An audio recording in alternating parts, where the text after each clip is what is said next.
我和姐姐是两只猫妖。误入皇宫后，她成了皇帝千娇百宠的贵妃，我则是被威武的大将军揣进怀里，带出了宫。长新宠，心尖尖的过了3年，将军从边境带回来一位女子，皇帝也第一次对姐姐动了怒。夜半，姐姐跳上我的屋顶，绵绵龙气我吸足了，跑不？我利索地把金银珠宝包好，往背上一甩，点头，你走，我就走。一时间，贵妃薨逝，将军府新丧。听闻皇帝天子一怒，伏尸100万。大将军为寻爱妻，持重兵围剿皇城，天下将倾。大家好，欢迎收看达达听书。我和姐姐是山里相依为命的两只猫妖，为了修行，相约下山来寻机缘。因为我贪吃御花园中的锦鲤，失足落入水中，惊慌之下，姐姐只好变作人形救我。谁成想，皇帝送锦那日赶巧的来了御花园闲逛，只看了一眼就封了姐姐为贵妃。我修行差，满身是水，被皇帝身上的龙气压得不敢起身，被路过的大将军梁景云揣进了怀里，带出了府，成了将军府不知来历的将军夫人。夜半，我脱了衣物，踩着猫步轻轻一跃就上屋顶，沿着将军府的围墙一路小跑着赶往约好的宫墙西南角。路上碰到一只迷路的蝴蝶，追着玩了一会儿。等我赶到时，姐姐黎苏苏已经端坐在墙上，正懒散地舔着爪缝。怎么来的这么慢？我叹了一口气，别提了，梁景云要回京了。而且，话说到一半，我抬眼看了一眼姐姐的脸，犹豫了下，还是说出了口。回来报信的人说，梁景云从北境带回来一个女子，我看了画像，和上次你给我看的一模一样。那画像挂在御书房的密室里，重兵把守。听说宋锦在北境为质子时备受欺凌，那女子曾救过他性命。姐姐抬起的爪子一顿，将柔软的爪子按在墙上，烦躁地抓了2下。什么时候能入京？我甩了甩尾巴，最快也要3天。姐姐皱了皱眉，抬眼看我，我不想和别的女人抢男人，咱们狸猫一族没这先例。我动了动耳朵尖，有些好奇，那你的意思呢？我不想留在这儿了。下山3年，就在这巴掌大的地方圈着了。确实，完全不符合我们狸猫一族天性自由的性子。原本宋锦和梁景云对我俩好还行，现在有了旁人，估计也不会对我俩怎么好了。我点头，你去哪儿我就去哪儿，我都听你的。姐姐抬爪摸了摸我的猫头。行，这3天你收拾下东西，见过那女人后咱们就走。说完，不知想到了什么，头顶的爪子一顿。绵绵，这次你不会因为贪玩忘记吧？我立马红了脸，飞快地甩动尾巴，极力为自己解释。绝对不会的，信我。姐姐有点勉强的点头，行吧，一定别忘了。说完，姐姐起身跳下宫墙，往贵妃的宫殿跑去，而我直接顺着屋顶原路返回。进了卧房，我揣着梁景云给我的将军府小金库的钥匙，就进了库房。这个不错，这个也很好，这个又贵又轻，很适合带走。连着选了3个晚上，白天还要处理府上的事宜。果然该跑啊！再这么待下去，别说我是一只一天要睡10个时辰的猫，我就是个精力旺盛的猴子也顶不住。好在今天梁景云就要回来了，我带着府里的众人迎在门口，也有半年多没见到梁景云了。你别说，还有些想。我扬起声音，高兴地去叫他的名字，梁景。可下一刻，我就不这么想了。梁景云下了马，眼神扫过我一眼，就回身去掀轿帘。安姑娘，到了。轿子里面伸出一只雪白纤细的手，接着是若柳迎风的身形，最后是楚楚动人的一张脸。多谢梁将军。一转身，看到我凶巴巴的一张脸时，还惊呼一声，往后撞进了梁景云的怀里。梁景云扶住他，关切地问道：可有伤到？安以柔摇了摇头，看了我一眼，又怯生生地低下了头。就是那位丫鬟有些凶，吓了我一跳。梁景云抬头往这边看，看到我微微蹙眉，我心里的火一下子就上来了。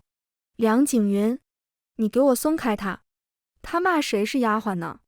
平日梁景云对我千依百顺，他总说我是他的心尖尖，是老天爷送给他的宝贝。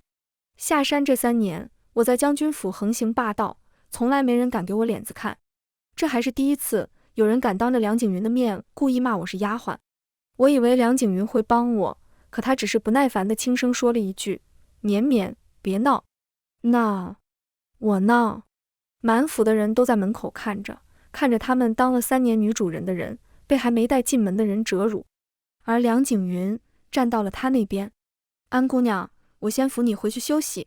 梁景云体贴地伸出手，安以柔红着脸应了，路过我时眼底带着得意。气炸了！没有哪只狸花猫能忍得了有人当面挑衅。我猛地伸出手拦在了2人面前，我看着梁景云气得瞪大眼睛。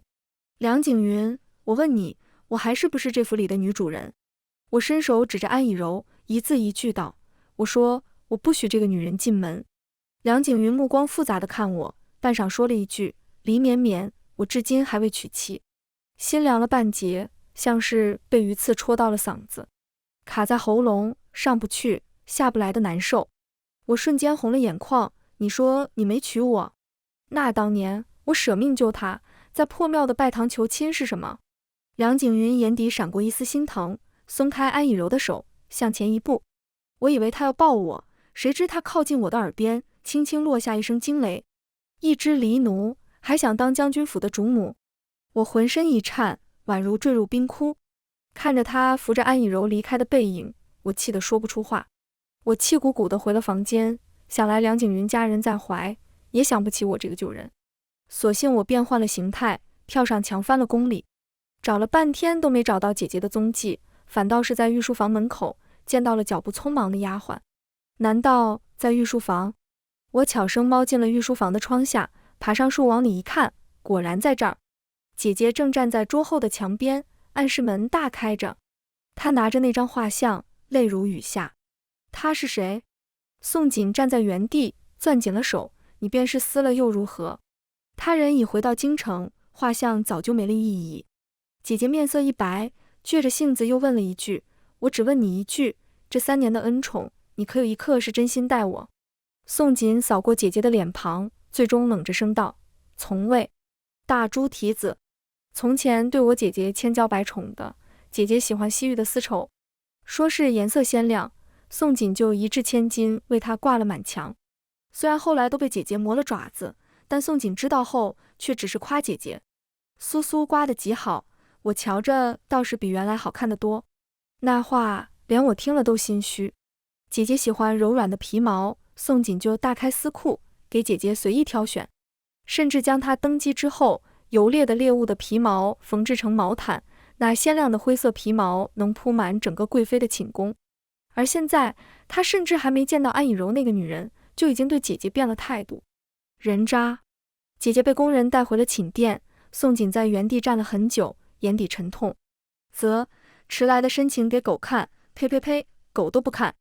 别说姐姐，就说我都气得够呛，连带着自己那份，我气2份。翻身下了树，回到梁府时，果然梁景云连来都没来。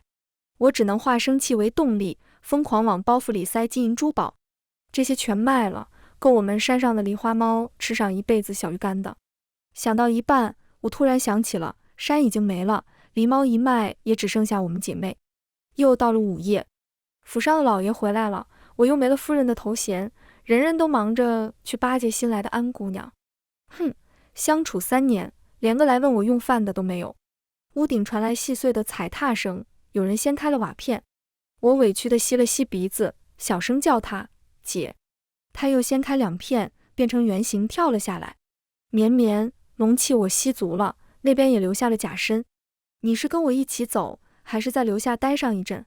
姐姐从前没少从我嘴里听我夸梁景云，此时见我面色不好，还以为我舍不得。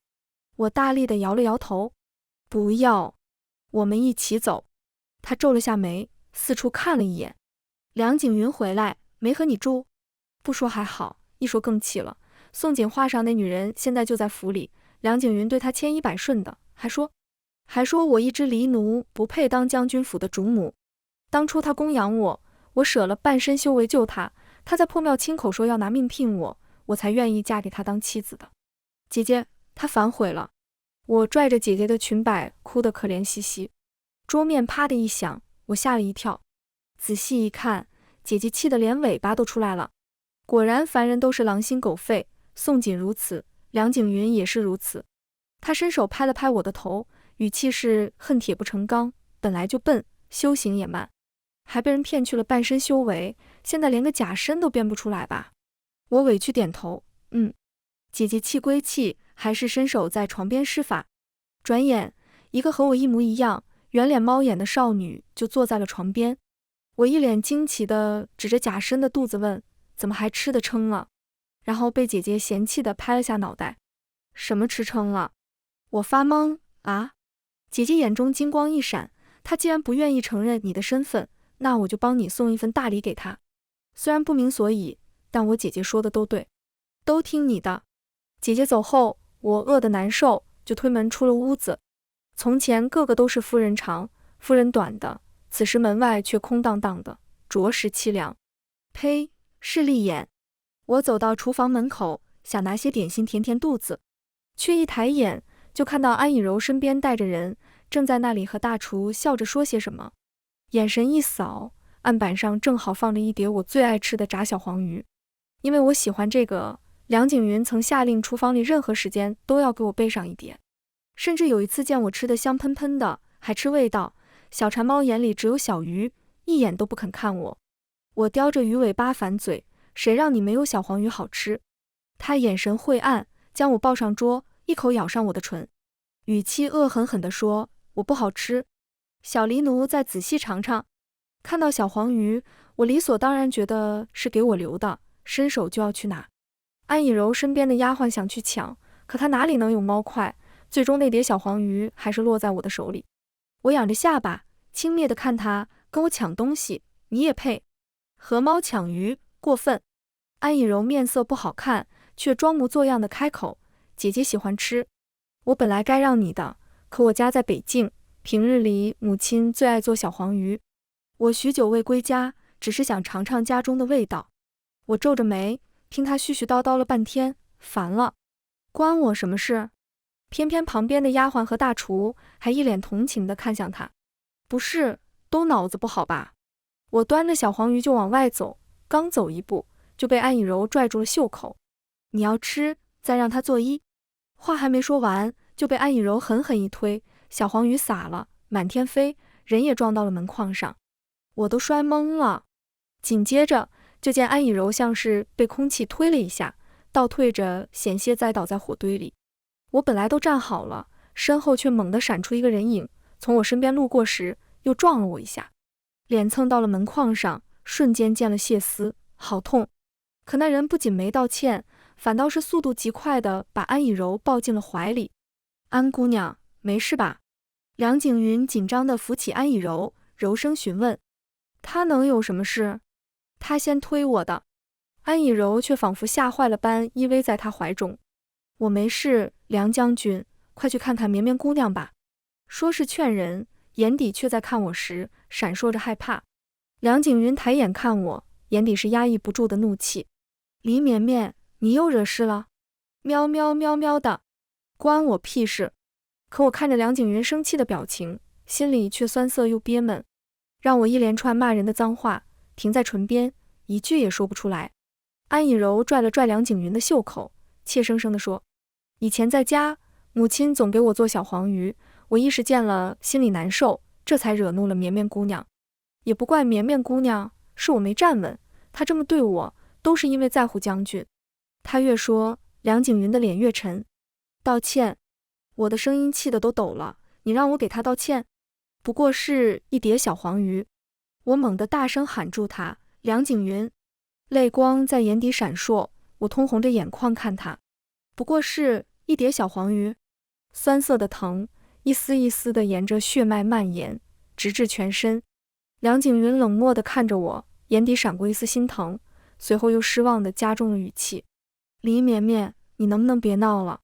望着地上的小黄鱼，心口像是破了个大洞，好像那年回山却发现没了家。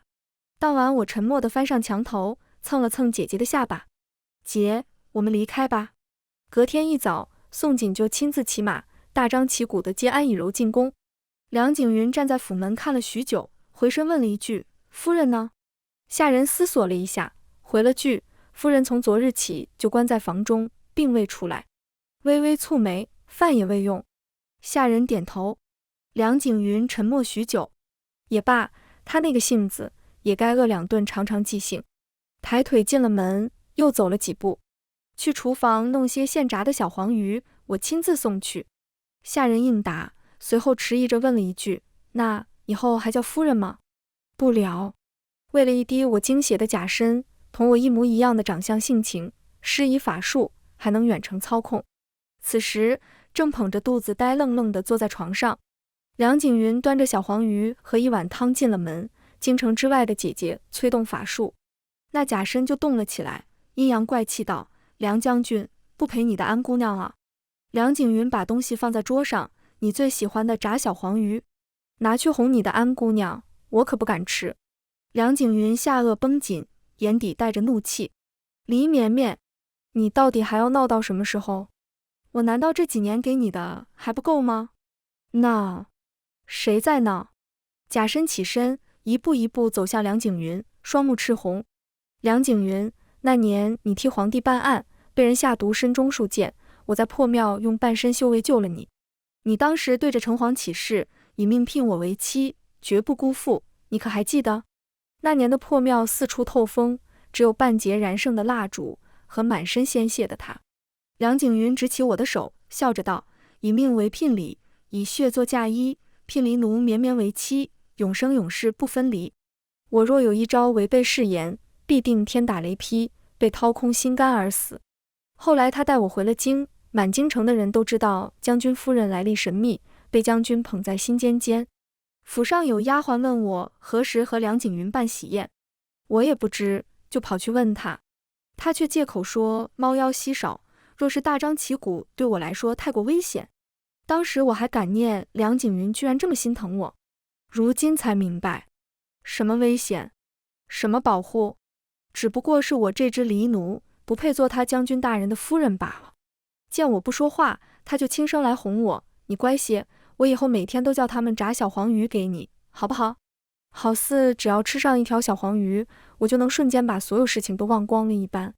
假身一把掀开了他的手，怒目而视：“梁景云，我黎绵绵不是厌恶了就踢一脚，喜欢了就抱一抱的宠物。”梁景云没了耐性，眉宇间都是烦躁：“那你要如何？我以后如何，就不劳梁将军费心。”假身转头就往外走，却被梁景云急躁的一把扯住胳膊：“我本来不想对你动粗，偏偏你不肯听话。”他将假身按在桌上，把旁边的汤碗端起，一整碗汤一滴不落地喂进了他的嘴。娇小的人影奋力挣扎：“你喂了我什么？”梁景云表情冷淡：“不过是些使你法力尽失的小东西。”大手掐在圆脸上，他的声音冷得像冰：“绵绵，就算你再不愿意，这辈子也只能留在我的身边。除了名分，我什么都能给你。”假身咬牙切齿地骂他：“梁景云，你脑子有病！”梁景云压着人，掐上我的下巴，刚要亲，却猛地定住：“你的脸！”门外一阵嘈杂的脚步，紧接着有御前的侍卫冲了进来，打断了谈话。梁景云松开人，神情不悦：“何事？”带头的将领急声道：“宫中贵妃和安姑娘同时中了药，要用狸猫妖腹中内丹做药引。听闻将军府有一位狸姑娘，陛下要我前来带人入宫。”梁景云猛地抬头，从假身的眼中，我清楚地看到他沉默片刻，点了头：“我随你一同进宫。”梁景云，你要帮他们杀我？纵使知道他早就变了，此时的我难免也有些喘不上气。妖一旦被剖了内丹，必死无疑。他皱眉：“不是杀你，只不过是需要你的内丹救个人而已。”“剖丹救个人而已？”梁景云死死盯着我，半晌冷漠地开口：“能活的，我试过很多次。”兵将要来拿人，假身哭喊着求梁景云救自己：“梁景云，我会死的。”指尖在他衣摆上攥得发白，几乎要拽断：“我怀了你的孩子，我怀了你的孩子啊！”可那人弯下腰，小声叫了我的名字，就在我以为他会救我时，他说：“人和猫妖怎么会有孩子呢？绵绵别说谎了，能救安姑娘是你的福气，别怕，我一定能保住你的命。说完，在我绝望的神色中，搬开了攥紧的指尖。走吧。寝殿里，安以柔一脸娇弱地倚靠在宋锦怀里，时不时咳嗽一声。假身被粗鲁地压跪在地上，梁景云视若无睹，上前一步：“安姑娘没事吧？”宋锦冷下眉眼，贵妃为了争宠，给自己和以柔喂了同样的毒，她当真以为朕不会对她怎么样吗？安以柔又咳了2声，眼泪连连地望着梁景云：“我怕是快要死了。”梁景云蹙眉：“不是说要用猫妖的内丹做药引？”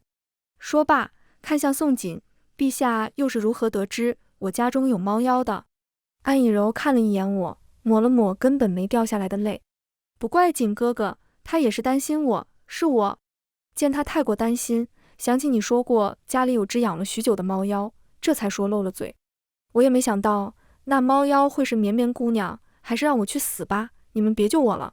说着就装模作样的去撞柱子，一步都没踏出去，就脚下一软摔进了梁景云的怀里。宋锦接过人，冷漠地看了一眼假身：“不怪你，只怪这些妖怪非我族类，该死。梁将军不会舍不得吧？”梁景云沉默片刻，摇了摇头：“他的内丹能救人，是他的福分，更何况是陛下之命，臣自然别无二话。”宋锦扶着安以柔坐回床上，喂了口水，看也不看地下了命令：“拖出去，剖开内丹，给安姑娘入药。”是。眼见着那人就走进假身，我一把按上了姐姐的爪子。既然他想杀我，那就让他亲自来吧。姐姐看我的眼神带着心疼，半晌点了头。垂着头的假身猛地冷笑出声，抬眼看向梁将军，如此忠君，想必愿意亲自为陛下效劳吧。他的目光直直地看向我，为表忠心，最后冷声说了声好。假身被绑在木架上，梁景云站在他面前：“绵绵，我会很快的，不会让你太疼。”假身只倔强地吐出2个字：“人渣。”刀尖刺入身体应该很疼，可我没有感觉，假身自然也没有感觉。只有梁景云看着突出的小腹，额头冒了汗，像是察觉到了什么，握着刀的手不停地在颤抖。梁将军还在等什么？宋锦发了话。梁景云咬了咬牙，眼睛通红地看我：“对不住了，绵绵。”血水顺着刀尖流到刀柄，又从刀柄沾了满手，最后流到他的脚下，染红了一片。将肚子的肌理分开，血淋淋的刚成型的狸猫幼崽，毛都没长全的躺在里面，怀中抱着一颗褐红色的内丹。战场上杀人不眨眼的梁将军，第一次手抖得不成样子。他呼吸急促，眼底满是猩红。他是……假身面色如纸，微微向前，笑着告诉他：“你的孩子，是你亲手杀死他的。”梁景云沾染鲜血的手疯狂地颤抖，疯了一样伸手想将小狸猫塞过去，可血流得太多了。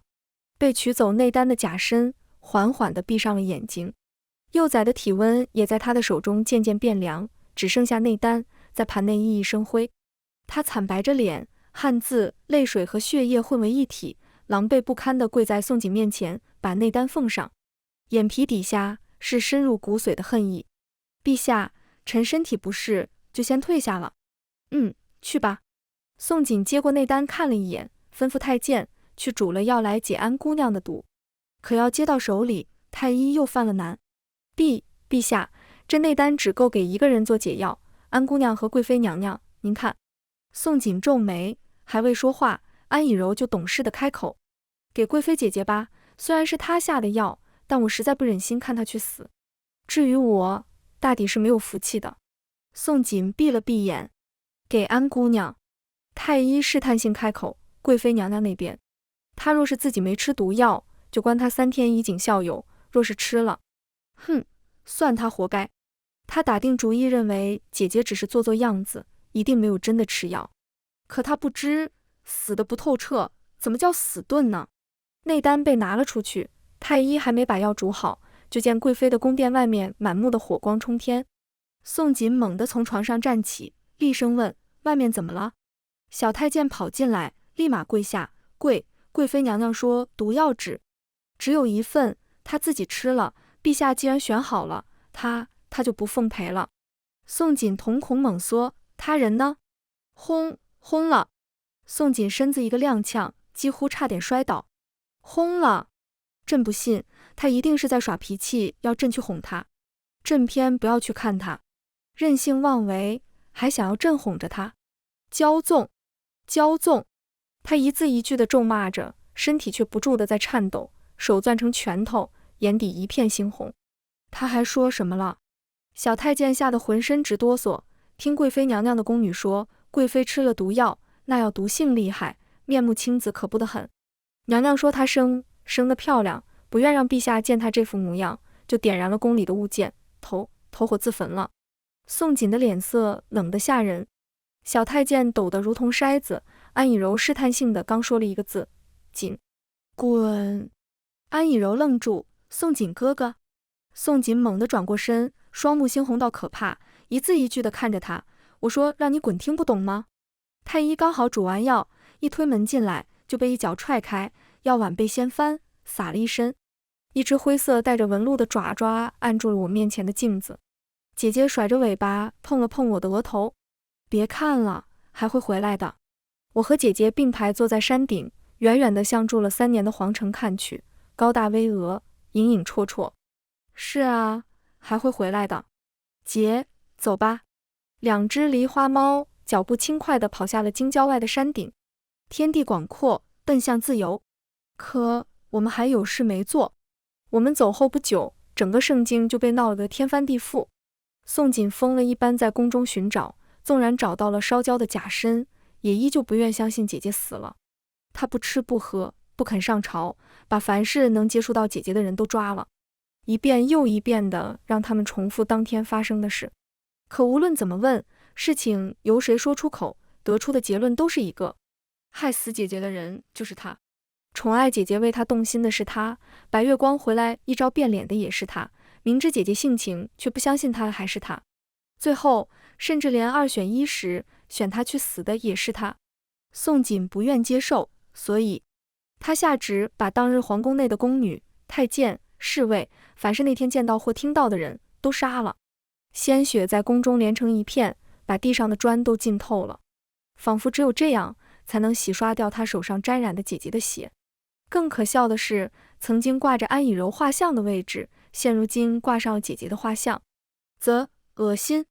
宋锦嗜血、独断又专权，他本就不是什么明君。大圣历朝历代积攒下来的龙气又被姐姐吸走，再无庇佑。为了找回他失去的爱人，他在大圣境内万金求请修行者，试图复活烈火中轰逝的贵妃。只要能复活贵妃，朕什么都愿意做。他们说什么他都信，让他做什么都去做，但只要没成，就立刻将人斩杀。我们走后的第2年，大圣境内天灾不断，宋锦却听信方士直言，举全国之力兴建登天楼，欲登此楼求问上天，复活深爱的贵妃。登天楼花费巨大，宋锦就强力征收税赋，苦力动用兵力攻打周边小国。大将军梁景云见皇帝昏庸无道，联合800诸侯王于苍山起兵造反，一时间恶殍遍地，尸横遍野，百姓易子而食，天下大乱。而此时，我和姐姐正在淮河岸边的百里游船上，五官俊朗的小官弹着古琴，悠悠的水面荡起波纹。一袭大红纱衣的姐姐身子懒散地倚靠在窗边，身旁整齐叠着一张毛色杂乱拼接而成的皮子，那是姐姐除了龙气外唯一从宫里带走的东西。我来为娘子喝酒。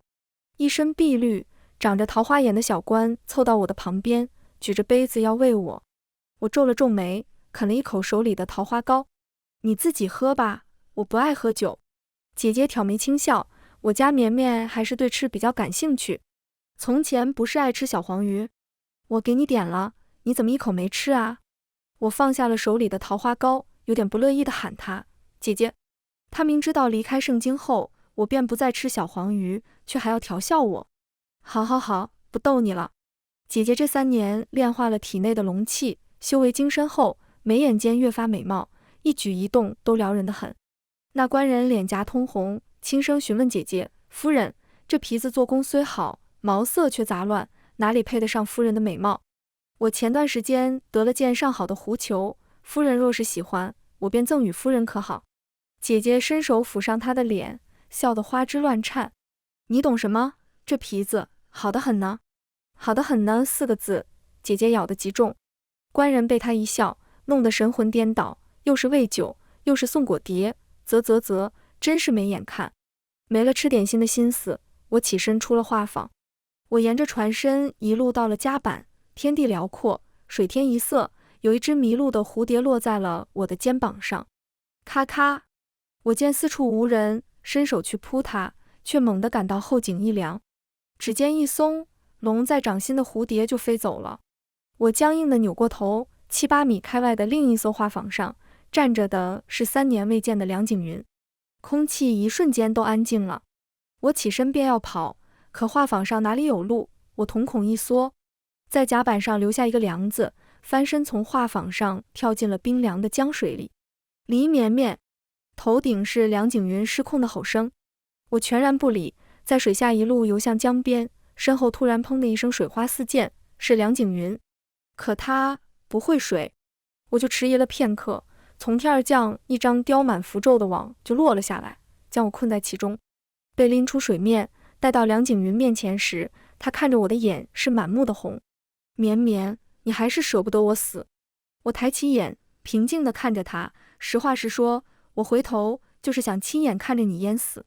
一字一句，直戳心窝。在你剖开我的身体，亲手杀了我们的孩子后，你觉得我还会在乎你吗？他胸口剧烈起伏后，缓缓地归于平静，强行将一颗药喂进我的嘴里。我没挣扎，开口淡淡的嘲讽道：梁将军为了药后，又要剖我的内丹去救谁？他没说话，抬手把网扯掉，将我抱到床边。答非所问。绵绵，我知道那都是假的。自你走后，我无数次反复地回想那天的一点一滴，终于想起头一夜，你的脸留了伤，可第2天却好了。他拿着帕子，一点点地擦干我头发上的水。你是猫妖啊，怎么会这么容易就死了呢？我嘲讽地看着他。对，猫妖没那么轻易会死，所以这就是你肆无忌惮伤害我的理由。梁景云死死地抓紧帕子，定定地看我。安以柔是北境王遗落在民间的私生女，北境盛产矿石，宋锦想要，我也想要。他有野心一统天下，我也有。为了野心，我只能是我对不住你。他攥着我的手，可绵绵，你信我，我绝不会让你死的。我有剖下内丹，且不让妖死亡的办法。我点头，相信了。那你又是怎么练出来的呢？梁景云浑身微微僵住了，看向我的眼神一点点地被猜测出的可怕事实填满。我说，是在宋锦刚登基时，拿骊山200多只猫妖练的吧？剖了他们的内丹炼药，剥了他们的皮肉，用他们的骨血埋在皇城脚下，任万民踩踏，好永保你大圣的基业。为什么要救安以柔的时候，满圣经都找不到一只猫妖？因为他们都死了。梁景云，我的族人好杀吗？他们的血烫不烫？你利用他们的善良欺骗他们，又把刀子戳进他们的身体时，夜晚不会做梦梦到他们对你追魂索命吗？那时我和姐姐下山寻找机缘，秦淮河畔，我因为贪玩追着一只小鸟跑错了路，2个人回骊山的路多跑了1天，就相隔了1天，我们就没有家了。到处都是凌乱的脚印，挣扎的痕迹，整座骊山都被鲜血浸满，雨水下了3天3夜都没洗净。我怔怔地抱着尾巴，泪和雨水混在了一起。姐姐，我们没有家了。姐姐说，绵绵，我下山报仇吧。我说，好。下山后，刚入宫，姐姐就阴差阳错地被宋锦封了贵妃，而我正巧被梁景云带回了家。我以为姐姐会动手了结宋锦，可姐姐没有。我们死了那么多家人，只死她一个怎么够？他们想用狸猫一族换100年基业，那我就用整个大圣来祭我族人。姐姐看我，揉了揉我的脑袋，欲言又止。绵绵，梁景云。我说，刽子手的他该死。梁景云颤抖着通红的眸子问我，所以你是来找我们报仇的吗？我伸手搂住他的脖子。对，你和宋锦一个都跑不掉。大圣7月初9，宋锦要登上建好的登天楼，凌迟他心中害死姐姐的罪魁祸首安以柔。祭天，以求复活姐姐。京郊，我被梁景云圈在马上，身后是兵马众多的滨江。梁景云紧了紧抱我的手，绵绵，我马上就要帮你报仇了。我看都不看他一眼，只淡淡道：你死了我会更开心。他身子一顿，没再说话，只是朝城门打了个进攻手势。众兵围城，整个盛京乱成一团，无数备受压迫的百姓拼命往城门口涌动，争抢着去开城门。有忠心的大臣劝宋锦：陛下，叛军打进宫了，暂且去宫外避避风头，日后再回京复活娘娘可好？宋锦站在登天楼的门前，身后是被士兵压着，全身看不出一点模样的安以柔。我若走了，苏苏回来找不到我，要生气的。他说完，在宫门外嘈杂的敲打声中，抬步迈上了登天楼。安以柔被推搡着带了上来，绑在架子上，3360刀，刀刀见血，却不致命。一声连着一声的惨叫不绝于耳。宋锦点燃了香，提笔在黄纸上一字一句地写着罪己诏。大圣皇帝宋锦登基已有7载，奢靡无度，滥杀无辜，强加赋税，百姓民不聊生。此生我作恶多端，为一己私欲杀万万人，不求苍天垂怜，只求有生之年能再见苏苏一面，便是要我死，我也心甘情愿。我愿献祭祭品凌迟3600刀，若还不够，就把我的命也拿去。话说完，他将黄纸点燃，丢在大鼎之内。等了3息，无事发生。安以柔浑身是血的大笑道：你这个薄情寡义的疯子，你活该。宋锦绝望地跪在高台之上，看着面前的大鼎，突然癫狂地笑出了声。我用大圣王朝的命脉换再见他一面。话音未落，登天台开始拼命晃动，仅仅几个呼吸，高耸入云的登天台就成了断壁残垣。宋锦被砸得几乎丧了命，浑身灰土，唇边大口大口地吐着鲜血，狼狈不堪。红色的纱裙停在了他的面前，他浑身一颤，艰难地抬起头。苏苏，你来见我了。我站得远远的，看着他伸手想碰触姐姐，姐姐却往后退了一步。宋锦艰难地想从废墟中爬出来，想去碰一碰眼前的人，看看他是否是真实的。可他腰上砸了根柱子，无论怎么挣扎，都无法挪动半分。苏苏，我知道你怨我，可我真的从无害你之心。你能原谅我吗？一袭红裙的人唇角一勾，轻笑着摇头。我从来没怨过你。宋锦面色一喜，却听姐姐一字一句道：我恨你。怎会恨我？他眼底红成一片，一瞬间，高高在上的帝王仿佛成了阴沟里的卑微蛆虫，泪在他脸上留下2道灰土痕迹。他像是抓住救命稻草的，看向姐姐身上披着的灰色拼接皮毛，那是曾经他游猎亲自射杀的，是那一族里最健壮的几只狸猫，也是他作为礼物送给姐姐的。你还留着我送你的礼物，你离开时也只带走了它。苏苏，你还是在乎我的，对不对？不是。姐姐用脸亲昵地贴上面柔软的毛。黎苏苏、黎绵绵，这2个名字不像。宋锦的脸庞瞬间惨白如纸，声音艰难出口：黎，你也是猫妖。姐姐没再说话，只是看着他。宋锦苦笑，大口大口地吐着鲜血，惨淡地抬头问姐姐：苏苏，曾经3年的种种，你真的不曾爱过我吗？我有一瞬的恍惚，那时我去宫里找姐姐，她也是这么问宋锦，而现在时空轮转，问何答的人身份轮换。姐姐淡淡地低头看他，红唇微微开启，果断又决绝地吐出2个字：从未。宋锦呼吸一滞，眼神涣散，还有一口气的唯一原因彻底消散了。他泪流满面，大口大口地吐着鲜血，最后在姐姐离开的背影后，永远地闭上了眼睛。身后呼吸断绝的一瞬，姐姐的脚步停顿了一下，随后又迈开了步伐。我上前2步，站在宋锦的尸体旁边发呆。梁景云跟了过来，轻声说：绵绵，如果你想杀我，我不会躲的。我回头看他，真的吗？他伸手抱住我，将手里的剑塞到我手里。绵绵，我不怪你。他低头吻在我的唇上，要么你杀掉我，要么你永远的被我绑在身边。绵绵，你选吧。握着剑的手有些颤抖。我从来没杀过人。梁景云在赌我善良，不会杀他，赌我只是被他捡到的只知道吃小黄鱼的狸奴，赌我心里有他。可我是猫妖啊！剑叮当一声落在地上的那一刻，我从他眼底看到了欣喜。可下一刻，猫妖尖锐的爪子刺进了他的胸口。怎么会吃了药还有能力吗？我定定地看着他的眼，淡淡地问他，梁景云，你觉得我会信你第二次？